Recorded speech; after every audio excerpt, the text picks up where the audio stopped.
If you're leading marketing or sales at a software company, you know how challenging it is to keep your pipeline full. Decision makers are harder to reach, inbound channels are more competitive, and traditional outbound strategies just don't seem to work the way they used to. So, how do some companies consistently connect with the right prospects and turn them into customers while others struggle to get replies? That's exactly what we're talking about today. Welcome to the PMG 360 podcast. My name is Boyadjian. I'm the co-founder and COO here at PMG 360 and your host for today. One note, if you're finding value in these conversations, we'd love your support. Please subscribe, share this episode, and help us grow our channel so we can continue to bring you even more insights from industry leaders. I'm very excited. We're joined by Edwin Mirzayans. He's a national account sales manager. He's got years of experience working with business leaders across many different industries. We're going to talk about why some companies generate a steady flow of leads while others struggle, what's working right now in outbound and inbound strategies, how AI and data-driven approaches are changing the way companies grow their pipeline, and a few other things we might throw in there just for fun. Edwin, my friend, welcome to the podcast. I'm so happy to have you here Thanks, today. Ara. It's my pleasure. Appreciate it. Yeah, same here, same here. Before we get into today's conversation, I want to quickly share something that could make a real impact on your pipeline this month. Right now, we're running a special offer to help software companies reach the right prospects faster. Here's how it works. You get 100 high-quality leads fully matched to your ICP, and we'll add 20 more for free. Every lead is guaranteed. If one doesn't fit your criteria, we'll replace it for you, no questions asked. And if you act within the next 7 days, we'll even give you a full conversion toolkit. That includes email sequences, a calling script, social messaging templates to help turn those leads into real opportunities. So that's 120 high-quality leads, plus everything you need to convert them at no extra cost. If you want to make Q1 count, now's the time to take action. This offer won't be around for long, so please contact us now. And you can check out the link in our description. Edwin, you're the man of the hour here. Let's get into it. Many companies say they struggle with lead generation, but is it really a lead problem or something else? Great question. So, more often than not, it's not a lead problem. It's so what I find it's a lead qualification and follow-up problem. So what happens is companies get leads, whether it's from, inbound, outbound efforts in-house or from, other companies, digital, vendors. But sometimes, they're not always the right fit, or they're not being nurtured properly. So Right. that's the Yeah. key. If you can't nurture a lead, or you don't have, you get leads that are not the right fit, you can, you can throw in any offer you want at them, but it's not going to stick if the solution doesn't match the problem that they're having. Right. So, but if you have the right lead, nurturing, I think, is key, is kind of what I'm understanding, right? Educating the prospect about your product, about your service, giving them as much information as you could possibly give them in order to help make them aware of what you do and how you can help their business, I guess. Am I on the right track there? Exactly. So, most of the time it isn't just volume, but targeting the right prospects and having a solid strategy for engagement. So, Yeah, quality over quantity for sure, for absolutely. sure. Yeah. There's more competition than ever in SaaS and tech. What do the companies that consistently generate high value leads do differently? So, what I found is the best companies know their ICP. So ICP stands for ideal customer profile. They know that inside and out.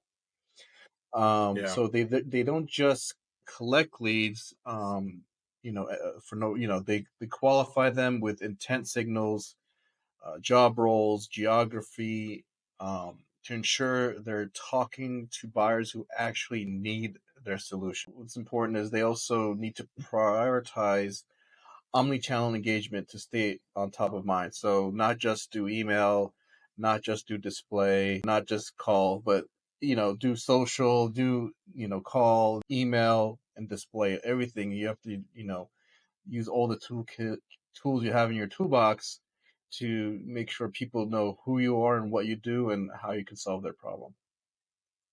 Yeah, I guess kind of like you kind of you need to reach them where they live. Like some folks might engage more with email, some on social, some with, old school telephone, I guess, if you want to call and if they pick up the phone.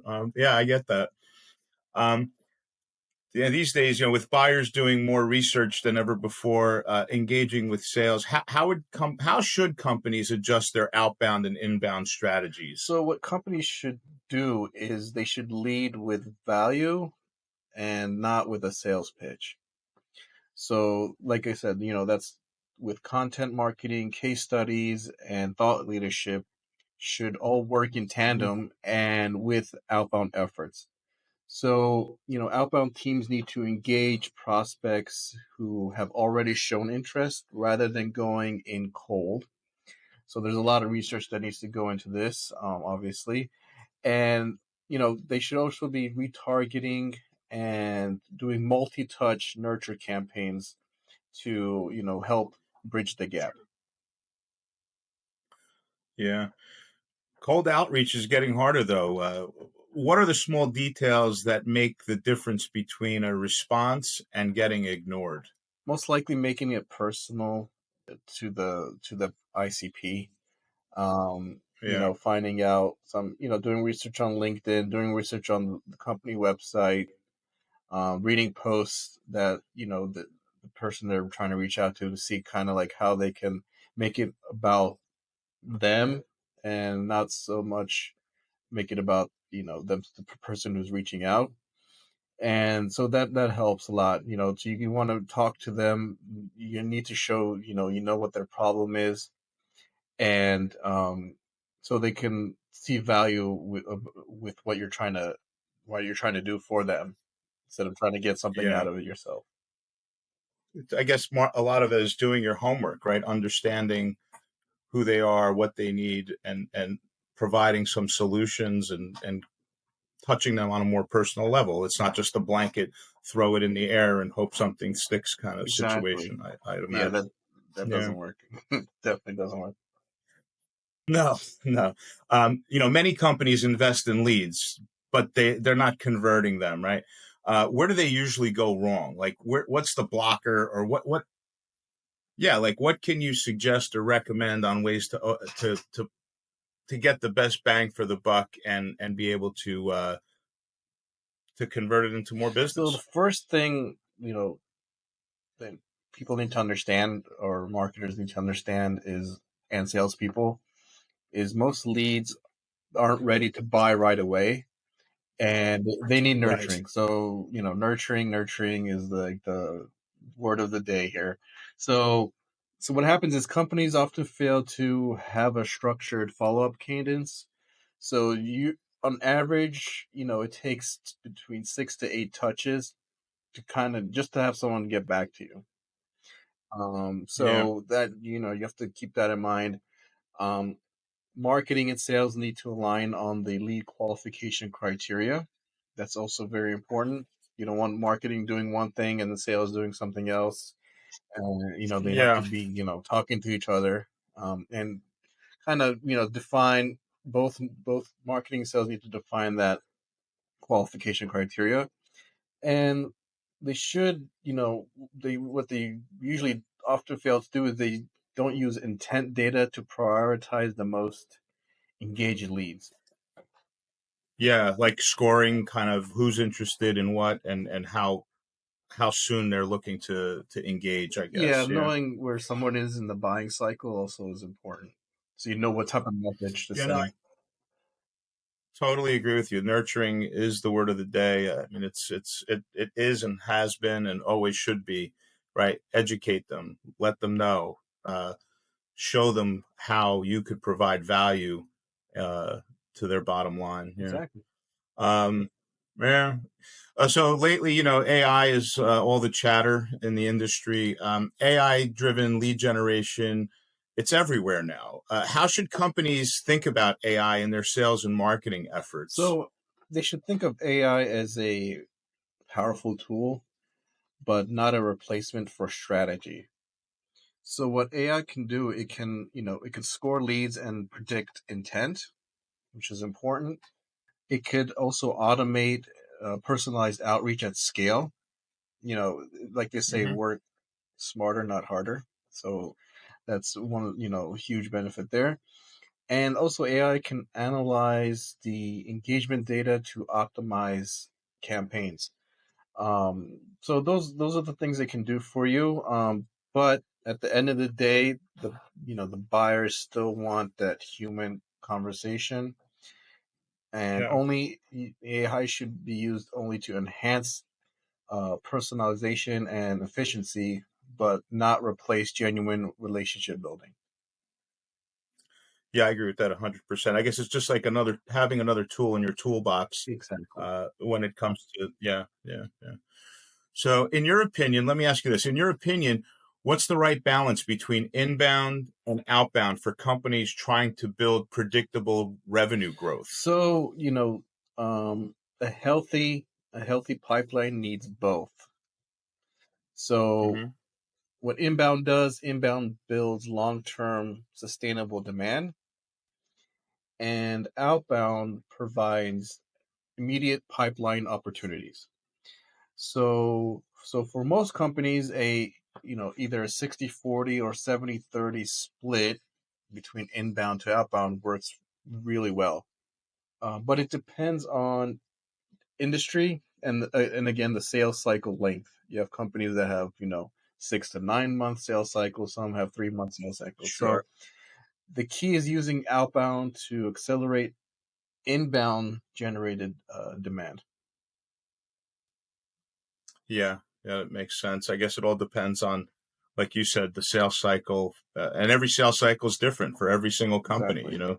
If you're selling widgets, it could be a sales cycle of an hour. If you're selling, big software platforms, it could be months, like you mentioned. So yeah, that makes sense. That makes sense. Um, so here's another one for you.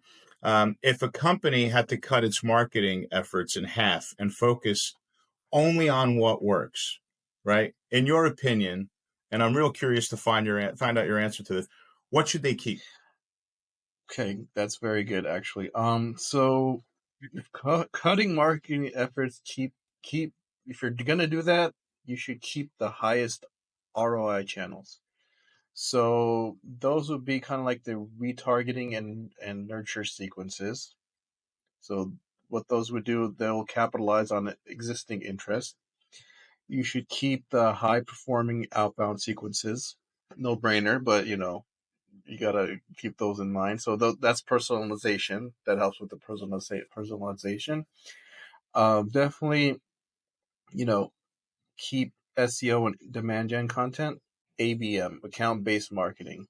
So you definitely need to keep that because that focuses on efforts on high value accounts. Right, right. Just kind of getting back to nurturing a little bit, like you mentioned. I guess part of that whole nurturing concept and force multiplier, if you will, is a company having a good CRM system set up, and in that CRM system, creating those nurturing campaigns, the workflows, and the automation. So, like you mentioned earlier, one person could do the work of many if the systems are set up correctly. And I know you have experience in that because you've helped out a bunch of customers, clients with setting up their CRMs. Some people I know you've talked to didn't even have a CRM, Exactly. and therefore providing them with leads is really useless. And I know you've not sold leads to certain companies because that was a blocker. You knew ahead of time that they weren't going to work no matter what you gave them because they didn't have a strategy in place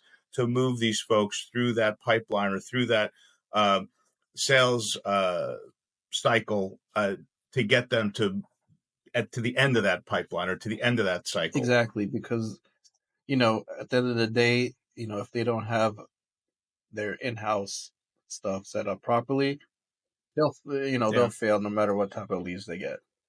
Even if Yeah, I agree with you Even if 100%. someone is ready to buy now, if they don't have certain um, processes in place to, handle the lead like that, it doesn't matter. They'll Yeah. lose that potential sale pretty easily. Yeah. Yeah, and I like the fact that you're transparent enough with a potential client to tell them that, and like, hey, don't waste your time and your resources on this because you really need to set up, take care of the back of the Mhm. house first before we begin, sending you prospects and leads and all that for your campaign. Sure. All right. What's the what's the biggest misconception companies have about lead generation and sales? You've heard it all, but in your opinion, what's the biggest misconception they have?